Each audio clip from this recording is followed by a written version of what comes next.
सम्पूर्णमा नमस्कार। आज फेरि म आएको छु आमा बुवाको आफ्नो सन्तानप्रतिको लगाव प्रतिको एउटा सानो घटना लिएर। यो घटना हो भारतको दिल्लीमा भएको सन् 1979 मोडल जेसिका लाल हत्याकाण्ड। यो घटना तपाईहरुले पनि सुन्नु भएको होला, धेरै चर्चित घटना थियो त्यस बेलाको। र यसमा हत्या अभियोग लागेको थियो सिद्धार्थ वशिष्ठ अर्थात् मनु शर्मालाई, जसलाई अदालतले चाहिँ उहाँलाई दोषी ठहर गरेर जन्म कैदको फैसला सुनाएको थियो। र उनी मनु शर्मा हिरासत र जेल जीवन गरेर उनले 17 वर्ष 3 महिना 5 दिन कटाएका थिए। र यसमा मैले यो मनु शर्माका बुवा राजनीतिज्ञ र ठुला धनाढ्य व्यापारी थिए र उनले जब उनलाई तिहाड जेलमा राखियो मनु शर्मालाई, त्यसपछि उनका बुवाले तिहाड जेलदेखि 4 किलोमिटर टाढा रहेको एउटा 5 स्टार होटल किने।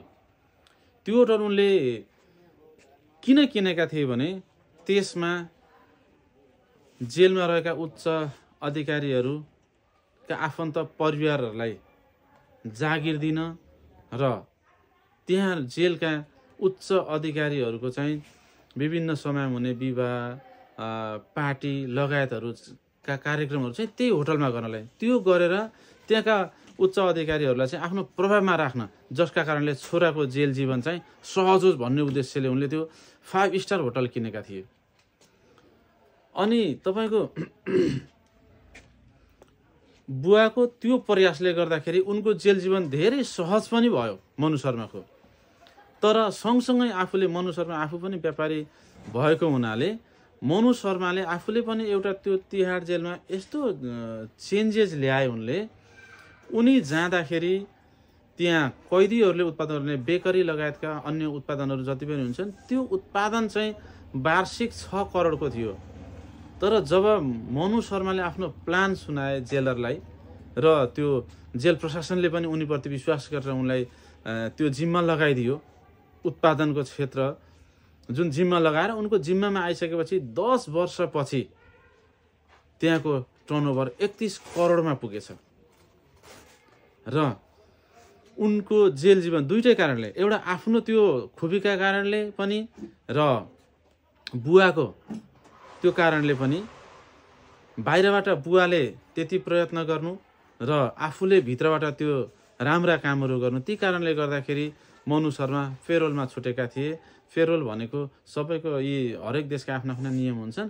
निश्चित समय अवधि सकिएपछि जेल प्रशासनले राम्रो नैतिकता देखायो, राम्रो आचरण देखायो भने चाहिँ तपाईको हाजिर हुने शर्तमा चाहिँ जेलबाट बाहिर निकालिदिन्छ। त्यस्तै त्यो एउटा व्यवस्था हो, त्यसमा छुटेका थिए।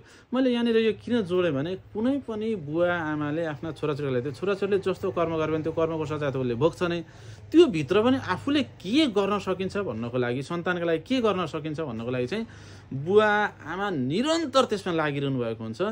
त्यो चाहिँ यो घटनामा पनि देखिन्छ। र तपाईलाई सरसर्ती लाग्न सक्छ यसमा त के थियो र राजनीतिज्ञ पनि धनाढ्य पनि सम्पत्ति भएकोले एउटा 5 स्टार होटल खोल्यो, कुन चाहिँ ठुलो कुरो भन्ने तपाईलाई लाग्न सक्छ। तर मलाई चाहिँ त्यस्तो लागेन। सम्पत्ति होस् चाहे नहोस्, बुवा आमाले गर्ने इफोर्ट प्रयास जुन छ नि त्यो सबैको उस्तै हुन्छ, आफ्नो क्षमता अनुसार गर्छन्। तपाईँ हामी अहिले 40 देखि 60 वर्षका जति पनि साथीभाइहरू छौँ, हामीलाई एउटा स्पष्टसँग राम्रोसँग थाहा हुनुपर्छ हामी बिरामी हुँदा हाम्रो बुवाले यो काँधमा बोकेर 2 घण्टा 4 घण्टा या काहीँ त 10-12 घण्टा पनि बोकेर वैद्य कहाँ, धामी झाँक्री कहाँ लानुहुन्थ्यो उपचार गर्न। त्यो बेलामा न साइकल थियो, न रिक्सा थियो, न एम्बुलेन्स थियो, न हस्पिटल नै थिए। यदि काहीँ थियो भने पनि हाम्रा बुवाहरूसँग पैसा थिएन। यस्तो बेलामा पनि हाम्रा बुवाहरूले हामीलाई त्यो दुःखले हुर्काउनु पर्थ्यो र कुनै त्यस्तो अवस्था आइपर्दाखेरि आफ्नो अन्तिमसम्म जे प्रयास हो त्यो गर्नुहुन्थ्यो। र त्यसरी नै गर्ने बुवाहरूप्रति सलाम छ। हामीले त्यति गर्न सकौँला नसकौँला, त्यही भएर बुवा आमाको शरीरमा ताकत रहन्जेल, आँखामा दृष्टि रहन्जेल र कानमा श्रवण शक्ति हुँदासम्म जति सकिन्छ त्यति कोसिस गरौँ बुवा आमाका इच्छा पुरा गर्नको लागि। आजलाई यति नै, धन्यवाद।